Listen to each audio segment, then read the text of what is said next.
A lot of times, as a consumer, they're not very much informed on what's good for their feet or what should properly be used on their feet. Hmm. So a nail technician, specifically a licensed one, should know better. But unfortunately, we have a lot of nail technicians out here that aren't licensed and don't know that they're causing more damage than good to those Hmm. clients. So there are other options like a polygel or a gel nail for a nail enhancement or a toe enhancement if you want to get a perfect, a better shape. But Right. Hmm. drilling off any fungus or anything like that and then putting a nail enhancement on top is a big no-no in every facet. Polish in my hand, I'm ready to create each nail a masterpiece. I can hardly wait. Soft pastels or vibrant hues, each tells a tale in their artistry of nails. Nothing ever fails. With each swirl and twirl, let the magic begin in this kingdom of gloss.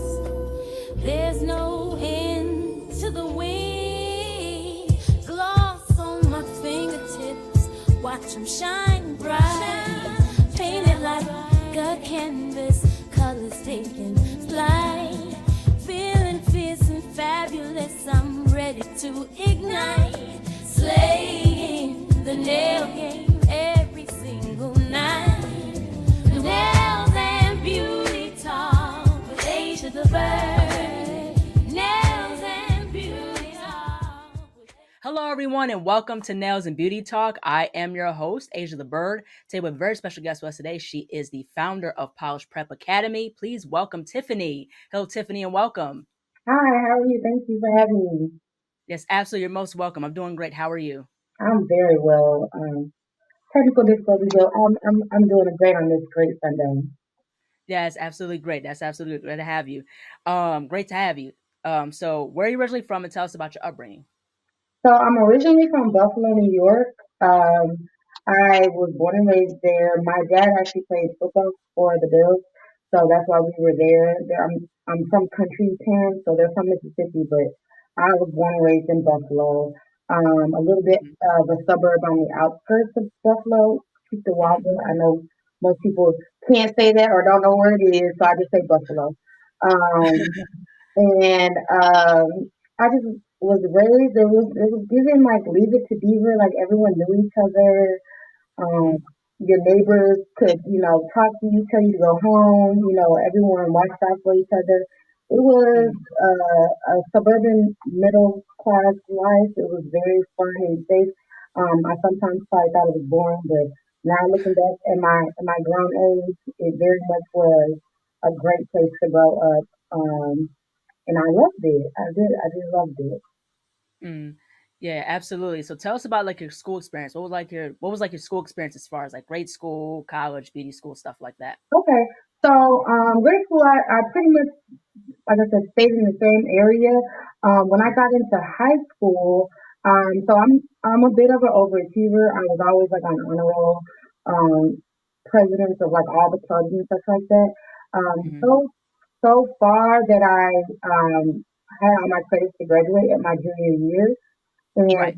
with that, I had free time. Like my senior year, I hardly had like a study hall. So I was like, you know what, I'm not gonna just waste my senior year away and not do anything. So I just went to nail school. Instead of not doing anything, our school, other schools too, but our school partnered with a like a technical school Technical school. in the area. And Mhm. if you had, good standing in your school, you could go there during the like mornings and whatever subject you wanted to learn. They offered cosmetology, nails, like plumbing, culinary. They were building a house in one of the sectors, like a Mm. whole bunch of like technical things that you could do. I went and Right. I did nail technology for my senior year. So that's what sort of got me into it. I sort of loved nails already. Like I would go with my mom to like go get Right. her nails done, and I was just so like in love with like the whole process. I'm like, ooh, I would love to learn how to do this myself. So when they Right. told me that I could my senior year, I was like, oh, that's easy. Let me just go do this. And I find it so interesting because I can relate to the whole thing of taking beauty related courses in school, because in my high school there was like technical like type of Yes, careers in my high school. It was like, yes. It's a uh media field. yeah, yeah, right, exactly. So we had cosmetology. So I took cosmetology courses from my second year to my last year of high school, and so there's like other programs like culinary, Hmm. teaching, being a mechanic, so collision repair, things like that, Yes, graphic design and stuff, and things of that nature. So we were the few schools, where I live in Maryland, that offered all those technical programs. yeah. Yeah, so in Buffalo, I believe like I said, if you're in good standing, you could like a little short bus would pick you up because it was only like 4 or 5 students from each school probably able to even do it. So Yeah, it was any like you would it's like it was like a cluster of people that went to that technical school because it was people from all over the city. Like right, everybody came from a different school. So I think they offered it more broadly in Buffalo.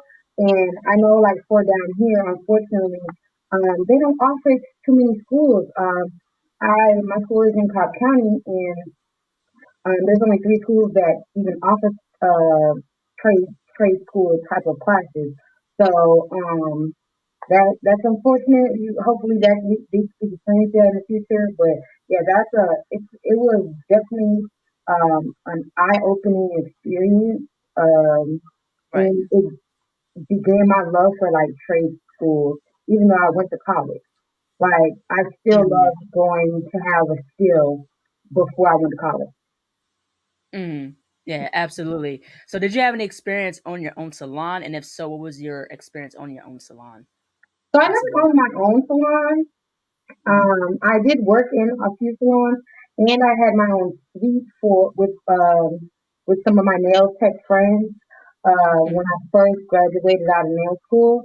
And Mhm. I don't know if I liked it as much as like I'm more of an introvert, and all the people, and I'm a people person, but I feel like I get drained really fast.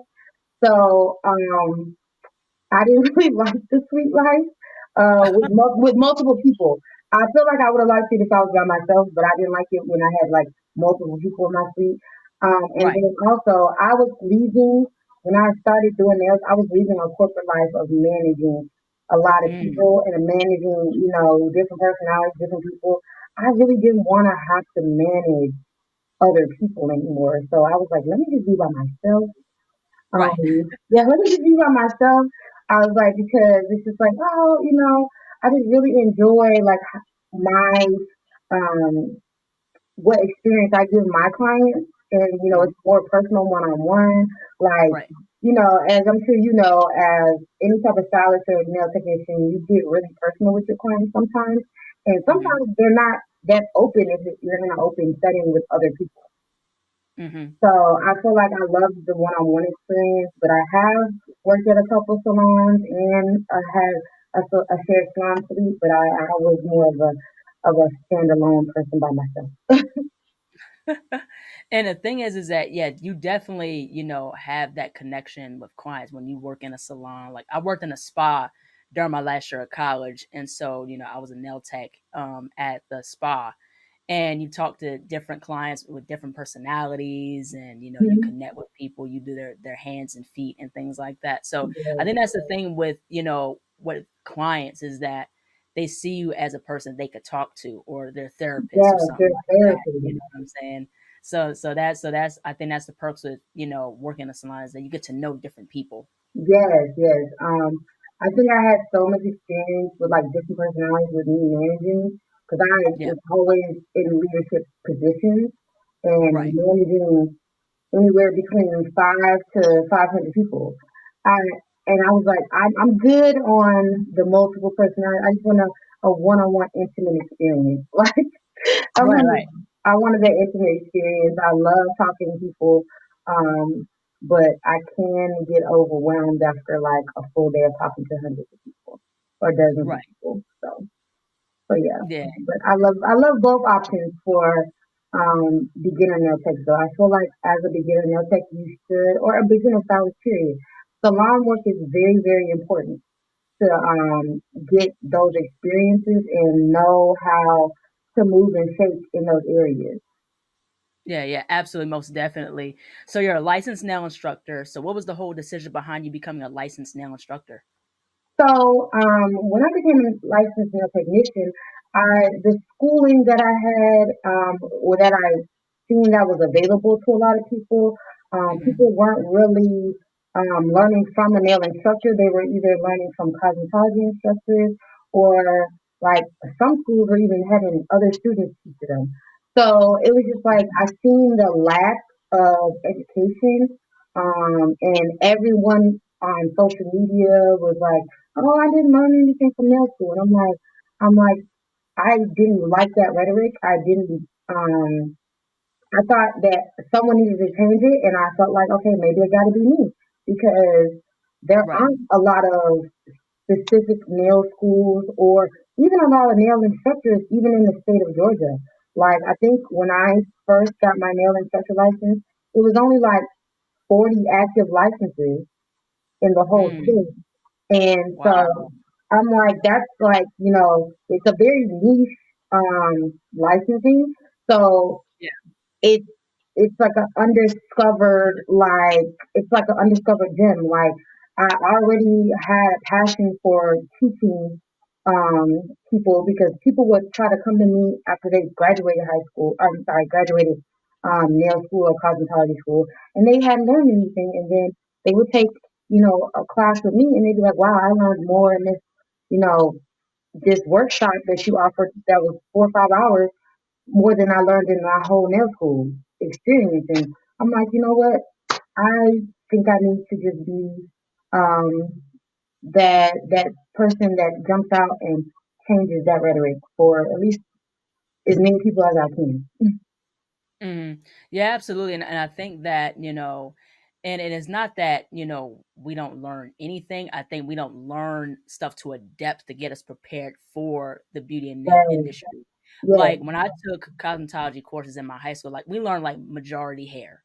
We learned a little bit about, like, facials and, the skin and, body anatomy and things like that. But with the nails, it was like a small sector. So we learned a little yes, bit of it, but it wasn't to a depth where it's like, "Oh, you're prepared to jump into the industry." right. So, I think Yeah, that's what people mean by, like, not learning nothing in general, but it's just like it's yeah, not to a depth learning, yes, where you specifically prepare. learning to be prepared to leave and make money and be able to use the techniques learned in school on clients. Mhm. That more specifically. And I apologize, not learn anything, but learn the things they need to do to make some money when they need body Yeah, hair. yeah. Yeah. Yeah, yeah, right, exactly. I get what you meant. I wanna get into your nail school. So you have your own nail school called Polish Prep Academy. So tell us about your nail school and what is the mission and goal of the nail school? So when I started creating the idea of Politics Academy, I really wanted it to be energetic, uh, hands-on. You learn so much about techniques and building a business up, how to retain clientele, and I also wanted to offer that individualized attention to each student because everyone learns in different ways, as you know, like some people can watch a video and learn. Some people need Right. very detailed one-on-one experience and showing them exactly how to do things. And that was what I felt was missing a lot in a lot of schools. So I I teach my students very detailed information when it comes to being a business owner. Right. We are very big on sanitation and health. So everything you would need to know for a state board, plus how to be successful in this industry. And all my students will be prepared to make money when they leave out of here, and um, they won't feel like they're not equipped to do so. Absolutely. So what do the enrolled students learn in your nail school? Oh, they're learning infection control, I think a lot of people don't realize that there's chemistry and Yeah. skin structure, nail structure. Like you're learning anatomy. There's so much you're gonna learn how to properly e-file when you're doing people's nails so you don't harm them. You're learning Mm-hmm. about the chemistry of all the chemicals you're using so you won't overuse them and possibly get like contact dermatitis, like Mm-hmm. good safety, sanitation, and a definite. You will open up in the creative field where you get to learn all the different techniques for nail art that are trending, all the nail shaping, perfect application for Yeah. all medias, not just acrylic. Mm-hmm. We're doing a clay gel, hard gel, poly gels, um, all of that. So you will touch everything and you'll be Mm-hmm. able to figure out what kind of nail technician you want to become. I feel like a lot of people, when they're in school, they only really learn acrylic and like a manicure pedicure. And Mm-hmm. a lot of times they don't get to use those other mediums. And when they get Yeah. out, they don't really know what kind of technician they want to become. They're going to be able Right. to touch all of those things. We have very interactive learning. We have field trips. We have celebrity special guests that are Wow. established nail technicians. Like we just had Marie Nails for our first class. She does Cardi B nails. Like you're gonna get to know um, the different fields, not just one-on-one Right. clients. Like, you could be an editorial nail technician. You could, own a salon. You could work on a cruise ship. You could work at a spa. Like, there's different avenues, and I think a lot of people they don't know those things until their eyes are open to those new people and new things. Absolutely. So I want to get into as far as growing a clientele. I want to get into that as well, growing clientele. So in a video, you talked about the ways a nail tech or nail artist can grow a clientele, and you said one of the ways you mentioned is a referral program. So could you explain what a referral program is and how it helps nail techs and nail artists get a clientele? So first, with the referral program, you have to have good customer service with your current client. First off, Hmm. um, even if your artwork and your nails aren't even at the level you want them to be, your client will continue to come back to you if they're getting, a great service from someone who's energetic and respectful and you're doing all the things that they're lacking in other places. That's Hmm. first off. Then my referral program was I got these little cards and they were refer three clients, get one set free. That's what I started with when I first wanted to build my clientele. And baby, my clients ate it up. They ate it up. I had so many referrals. I would put their name on the back, and when I received three of those cards back, that client would get a surprise free set. I wouldn't even tell them in advance. It already was coming in, and then I'd be like, hey, this one's on me. You deserve it. I appreciate you because referrals at the end of the day are your number one way to advertise your client, advertise for yourself, because there's going to be 10 people stopping your client. Oh, I love your nails. I love your nails. Who did your nails? Right. So you have to utilize that. Okay. And the way I utilized it was my card. So I also gave the person who brought the card in 10% off that day. So it's a win-win for both people. I had one client who earned like 7 free sets off those referral Wow. cards. So she brought me 18 plus people and I retain those clients. It's not like, oh, I'm getting one. She loved her service so much. I mean, their experience where they love their service so much. They love the vibe. They love, my promptness, my politeness, all of the above. To where I was Hmm. going to retain that client still. And I think I only had to run that for like 2 months, 2 or 3 months, like to Hmm. really get the cycle. And I was a fully booked client. Technician after that. And I was Mm. telling those clients, and I honestly had to stop the program for a little bit because I was getting a little bit too booked. I was getting a Right. little bit too booked, but that was probably my number one. Of course, posting online and being consistent, but my referral program that works, and it's been proven to work, and I've used it on other people and they create their own cars, and they say it works so good. Mm.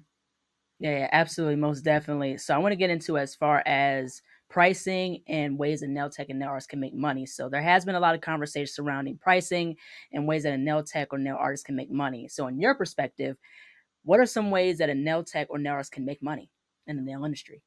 So there's a lot of ways I feel like, because I think people just sort of box themselves in when it comes to being a nail tech. They think, oh, I only can work in a salon or a suite, and that's it. There's editorial nail techs. There's people that hire you for photo shoots, for music Mm-hmm. videos. Like I said, there's spa work. There is all of those things that people forget. You can make press-ons. You can make a product line. Mm-hmm. Whatever you I would say expert, like whatever you become an expert on. You could sell Right. ebooks on that. You could sell courses on that. Mm-hmm. There's a lot of ways other than just doing nails all the time is to make money, because I feel like as a nail tech, it's a lot of physical um, breakdown on your body, just physically doing nails every single day.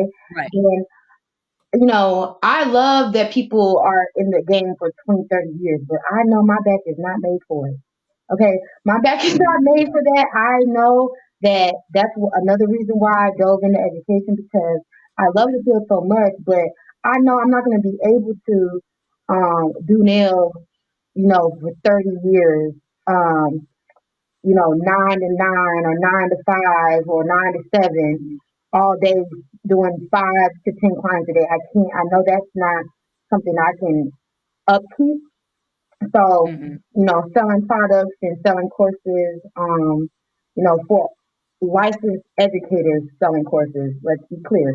You can't be Right. selling courses on, how to, be a nail technician if you haven't done the work. And then, Mm-hmm. you can't sell an idea. You have to get a license for that. But Mm-hmm. those things are definitely different avenues where you can make money and build your business outside of being behind the chair. Absolutely, most definitely. So one of the services that have been popular due to social media is toe BBLs, or performing an acrylic enhancement on toes. So we see nail techs perform acrylic enhancements on fungus. So could you explain the dangers of performing the service and how it impacts both the client and the nail service provider?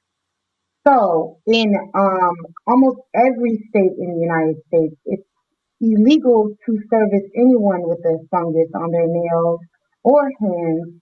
So, you're not even supposed to even dip their feet in the water, let alone Mm, use any implements to extract a fungus off of their nail, because we are not a doctor and it is out of our scope of practice. So, mm, um, but besides the fungus, acrylics on toes is a very harsh product to put on your toes. It's not a very mm, flexible product. So I know that it's trending, that everyone loves the perfect shape, perfect square, big toe, or all 10 for mm, that matter.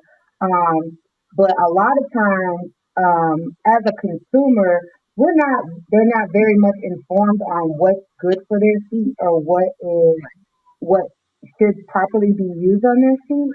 mhm, So a nail technician, specifically a licensed one, should know better. But right. unfortunately, we have a lot of nail technicians out here that aren't licensed and don't know that they're causing more damage than good to those Mhm, clients. So there are other options like a polygel or a gel right. nail for a nail enhancement or a toe enhancement if you want to get a perfect, a better shape. But Right. Mhm, drilling off any fungus or anything like that and then putting a nail enhancement on top is a big no-no in every facet. So yeah. we're supposed to refer those clients to a doctor, so they can get Right. that handled first and get Right. pre-healed later. So Mhm, because fungus loves a dark place to grow, and that's what right. putting an enhancement on top of a fungus will do. It's just gonna Mhm. make it worse. Yeah, absolutely. So one of the vital things I've learned during my time taking cosmetology courses in my high school is the importance of sanitation, which is very, very vital. And so there was a situation that came out recently surrounding a young woman going to a chop shop style nail salon, getting a manicure service, and as a result, she contracted genital herpes and sued the Hmm. salon for $1.75 million. Could you give us your perspective on the problem with chop shops and how it's impacting the nail salon sector of the nail industry? A local woman is suing a nail salon alleging that she got infected with herpes after an appointment. In the complaint, the 23-year-old woman said that she went to PDX Nails on Northeast Gleason to get an acrylic nail manicure just last June. She claims the nail tech didn't use gloves and kept tools and drill bits in an Altoids mint container. Court documents said after the manicure, she noticed what appeared to be an infection and inflammation on her right index finger and started feeling sick. The documents say that she eventually had a swab test done and it came back positive for genital herpes. The woman said in the lawsuit that she did not have the virus before the nail appointment and has had several outbreaks since then. She alleges negligence and unlawful trade practices and is seeking $1.75 million. We reached out to PDX Nails for comment. We have yet to hear back. So the problem with Chop Shops is they're cutting corners because they want to lower their costs out. Hmm. They want to lower their expenses, right? Right. So, and then they're also playing on the fact that the consumer doesn't know what proper sanitation looks like in a salon setting. So there's no one to check them. There's no one to, there is someone to check them to stay bored, but there's no one coming in there being like, you didn't sanitize this. No one's checking them. So they're cutting corners. They're not Hmm. sanitizing after every client. They're not using clean implements on clients. And the thing about that specific case is, I think a lot of people got confused thinking like, oh, genital herpes can only happen from genital to genital. That is not correct. They Hmm. debunked that myth years ago. You can get genital herpes on your mouth. You can get genital herpes, um, you know, pretty much anywhere at this point. As you can see, an Hmm. open cut with someone touching maybe a contaminated implement or skin to skin can spread that disease. And so the the main concern is, are you seeing your nail technician use the new implements on you? Are they nicking you and not doing a proper blood exposure procedure? Because a lot of people think, oh, my nail tech should just put they just put nail glue on a cut and continue on. That is improper procedures. I've seen it done, honey. I've seen it done at the top Mm. shops. Back in I the didn't know day, that. oh yeah, I've seen it done back in the day before I became a nail technician. Um, I, looked over to my neighbor. She done got nicked, and they just put a dab of glue there to stop the bleeding so they can continue on service. Meanwhile, I'm telling her like, please go get up, go wash your hands immediately. I was like, because they're already not showing that they care about the client by doing that. So I think if a lot of consumers as well got more informed on what sanitation looks like in the salon, they won't let those things slide when they see them. And I think if everyone is held to that standard, it'll be safer for both parties. It'll be safer for Mm. both parties. Absolutely. Yeah, definitely safety is absolutely a must because I Hmm. feel like what's not as talked about either is the importance of the blood spill procedure, Yeah. precautions to take as far as somebody has a cut from those implements. And I wish really with the nail industry and I think what's happening in the nail industry now is the miseducation. So it's kind of being mindful like nail artists and nail techs, even with clients, I think is being mindful of who you listen to, in terms of, about the industry and especially with services and stuff like that. So people are more informed, like how you said before. Hmm. Definitely. Yeah. So I think just proper education is very, very important. So moving on. So coming from a nail instructor point of view, what are some things you like about the nail industry and what are some things you think the nail industry could be improved on? I like that um, there's so many more people out here doing it now. Like when I was in high school and I got my nail license the first time, there wasn't a lot of us out here. It wasn't a lot of us, like the brown skin girls. Um, it was it was a monopoly of an Asian market, and I love that I'm seeing a Right. lot of us out here now, and a lot of um more creativity. I love the nail art. I love the creativity that we have now. When I was in school, it was like we did a couple of swishes, couple dots, and we were done. Right. Um, I love there's Mm. artwork out here now. Like we're selling canvases, and I love that. I definitely love that. Mm. It definitely breaks Mm. into a different market. It's not just nails anymore. Right. Like we're selling art. Right. Yeah, yeah, Mhm. absolutely. What are some things you think the nail industry could be improved on? Definitely the camaraderie. There's room out here for all of us, y'all. There's room out here for all of us. There's no need to gatekeep on anything, because nobody can steal your skills. Okay, no one can steal Mm. your skills.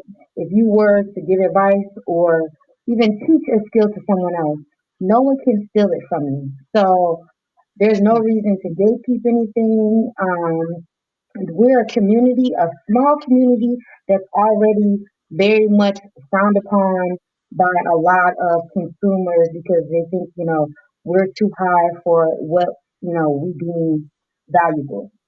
So I think Right. if we were, yeah, I think if we were like, band together, we would have a better community. Um, and then, we can just grow like everyone else. Mhm. Yeah, absolutely. So how do you balance being a businesswoman, a nail tech, and instructor with life and mental health? Ooh, ooh, honey.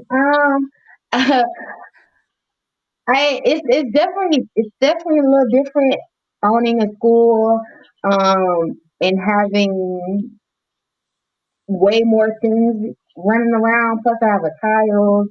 Um, it's a lot, but I take Sundays to myself. I take Sundays to myself. Mm. I go to church. I Mhm. catch up on all my shows. Whatever I need to do to like just relax because every other day Right. I'm working, and then also I'm probably gonna work on Sunday too, but I'm gonna take a good half of the Sundays to myself, a good half, and Mhm. then like whatever I need to do, if I need to go to the chiropractor, all that because I need to like readjust. I just need to readjust and breathe, and I might go out lay by the pool or something just to clear my mind because just as a woman, your mind's always running, especially when you're a business Right. owner. You have marketing, ads. You have to do all those things for yourself until you get to a point where Right. you can hire somebody. So I'm constantly Mhm. thinking of things I have to do, but on Sundays I try to just breathe and like maybe just give me something good to eat and just chill for a few Right. hours before I get back to it. Because Mhm. soon as I lay back in the bed around, this evening, I'm gonna be probably on camera making an ad or doing something for the school. So I take Right. Sundays to myself. I like to enjoy my son. We like to go, to the pool, whitewater, have something, where I'm not thinking about work. Mhm. Yeah, absolutely. That's really, really cool. Last but not least, where can people find you on social media, and how can people support and enroll in your nail school? Awesome. So, all social media is Polish Prep Academy. You can find me on TikTok, Instagram, Facebook, at polishprepacademy.com is the website. We are enrolling. We have part-time and full-time classes. If you part time is 6 months and you're out, love. 6 months and you're out. We do have in house financing now, so 1,000 down, and you have no interest for 6 months and a low monthly payment. If you need that, please hit me up. I'm here for answering all questions, and we would love to see you at Parker Family so you can get your new nail license. Okay, I would love it. All right. Yeah, that's incredible. Well, thank you so much, Tiffany, for jumping on. I love what you're doing. And another thing that I really like about the nail industry, especially with black nail techs and nail instructors, there's more black nail instructors, having their own nail school and things like that. I really enjoy and love to see that. I think Yeah. it's very, very important. And I love what you're doing as far as educating up and coming nail artists and nail techs, the ins and outs of the industry. So I really enjoyed our conversation. I wish you the best of luck with your Polish Prep Academy nail school. And this is wonderful. Thank you so much. Thank you so much. I appreciate you. Yes, absolutely. Yes, absolutely. Take care. Take care. Bye bye. Hello, everybody. Thank you all so much for watching. Please like, comment, share, and subscribe to the channel. Be sure to click the bell for notifications. Also, follow me on my social media platforms and be on the lookout for more interviews to come very soon. Take care, stay healthy, and stay beautiful. Bye bye.